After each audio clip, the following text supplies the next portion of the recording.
இப்படி ஒரு முட்டை ஆம்லெட் குழம்பு செஞ்சு பாருங்க, இன்னும் எக்ஸ்ட்ராவா சாப்பிடுவீங்க. எப்படி செய்யலாம்னு பார்க்கலாமா? ஃபர்ஸ்ட் ஆம்லெட் வறுக்கிறதுக்காக வெங்காயம் கட் பண்ணி வச்சிருக்கோம். அதுக்கப்புறம் ஸ்பூன் மிளகாய் தூள், 1/4 டேபிள் ஸ்பூன் மஞ்சள் தூள், 1 ஸ்பூன் தனியாத்தூள், இஞ்சி பூண்டு பேஸ்ட் 1/4 டீஸ்பூன். சாரி வீடியோ எடுக்க மறந்துட்டேன். இஞ்சி பூண்டு paste 1 spoon, garam masala and 1 spoon pepper powder. இப்போ இது கூடவே முட்டை உடைச்சு ஊத்திருக்கோம். 4 ஸ்கூப் உடைச்ச கடலை பவுடர். லைட்டா கொஞ்சம் தண்ணி சேர்த்துக்கோங்க. இப்போ எல்லாமே சேர்த்து நல்லா மிக்ஸ் பண்ணி வச்சுக்கோங்க. தவா வச்சுட்டு எண்ணெய் சேர்த்துக்கோங்க. இப்போ நம்ம மிக்ஸ் பண்ணி வச்சிருக்கிற முட்டை இது கூட சேர்த்துக்கோங்க. இது நல்லா ஃப்ரை ஆகட்டும்.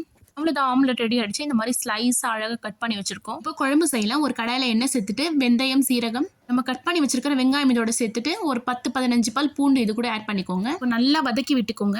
நம்ம வெங்காயம் எவ்வளோ வதக்குறோமோ அவ்வளோ டேஸ்ட். வெங்காயம் நல்லா பொன்னிறமாக வதங்கிடுச்சு. இப்போ இது கூடவே ஒரு 3-4 பச்சை மிளகா உங்கள் காரத்துக்கு ஏற்ப நீங்கள் சேர்த்துக்கலாம். தக்காளி நல்லா பேஸ்ட்டாக அரைச்சிட்டு இது கூடவே சேர்த்துக்கோங்க. 1 ஸ்பூன் மிளகாய் தூள், 2 டேபிள் ஸ்பூன் மல்லித்தூள், 1/2 டேபிள் ஸ்பூன் மஞ்சத்தூள் எல்லாமே மிக்ஸ் பண்ணிட்டு இப்போ உப்பு சேர்த்துக்கோங்க. ஒரு லெமன் சைஸ் புளியை இந்த மாதிரி தண்ணியை போட்டு நல்லா கரைச்சி வச்சுக்கோங்க. இப்போ புளி தண்ணி நம்ம இதோட ஆட் பண்ணிடலாம். தக்காளி தேங்காய் அரைச்சி இந்த குழம்புல சேர்த்துக்கோங்க. ஸோ அது ஃப்ரிட்ஜில் வச்சதுனால கட்டியாக இருக்கு, நல்லா மிக்ஸ் பண்ணிக்கோங்க. ஒரு 10 மினிட்ஸ் நல்லா கொதிக்கட்டும். குழம்பு கொதிச்சிடுச்சு. இந்த ஸ்டேஜ்லேயே நம்ம ஆம்லெட் சேர்த்துக்கலாம். அவ்வளவுதான், நம்மளோட முட்டை ஆம்லெட் குழம்பு ரெடி ஆயிடுச்சு.